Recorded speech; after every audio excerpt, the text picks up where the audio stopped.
करकोटिप्रभाकरलिङ्गं तत्प्रणमामि सदा शिवलिङ्गम् अष्टदलोपरिवेष्टितलिङ्गं सर्वसमुद्भवकारणलिङ्गम्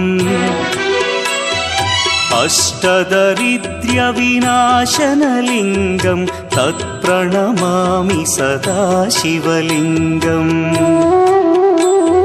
सुरगुरुसुरवरपूजितलिङ्गं सुरवनपुष्पसदार्चितलिङ्गम्